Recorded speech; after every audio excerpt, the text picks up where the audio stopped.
this is a dead bug march with an oblique bias. So I have a ball here. It's going to go on kind of on top of my thigh on one side. My opposite hand is going to press into that ball. We're working on that good 360 breath here, connecting to our deep core. So you're inhaling. Exhale from the bottom up. Think gently lift the pelvic floor, draw the hip bones together in front to get those low abs, let those ribs kind of knit together in front. We don't want to stay flared. We're really trying to make that connection. And you're pressing into the ball gently too as you connect to your deep core there. So once you have that connection, or kind of as you're doing that, you're gonna march the other leg up to that 90-90 position, okay? Inhale, release.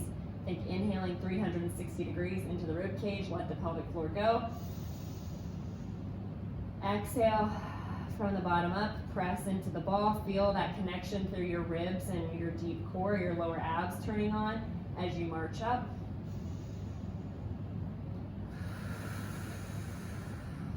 If you're having a hard time feeling your abs, you can try more of a resisted exhale by going shh.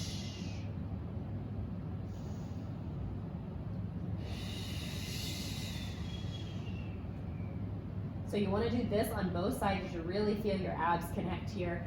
And then once that feels easy, I'm going to go ahead and show you the progression.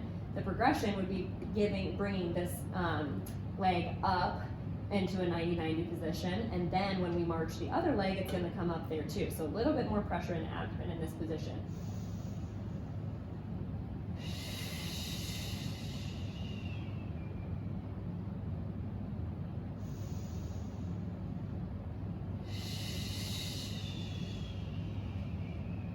Feeling along the linea alba for tension, just making sure, checking for any excessive, uncontrollable doming or bulging. If you see doming or bulging in the abdomen or right along the linea alba, we just want to see, okay, why is that occurring? It kind of gives us feedback, and then we can maybe change our breath, making sure we're engaging those deep abs.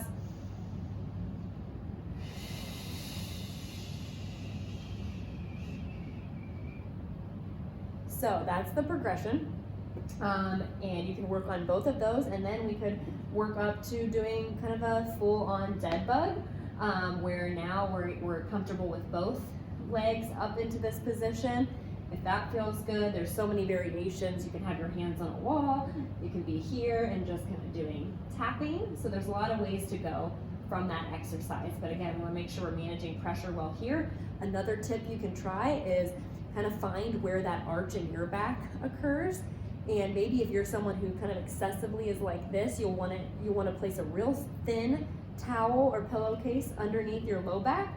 Or some people tend to have a little bit of a higher curve, and so you'll want to place again a real thin folded pillowcase or towel right at the bottom of your rib cage. That way, when you bring your legs up, you can kind of use that to bring the floor up to you, and that will help you feel your lower abs more. Okay, so we don't want to push you more into a anterior tilt there. We just want to help bring the ground up to you. So if I've told you to use one of those, then try to use that to help you as you build strength in your core.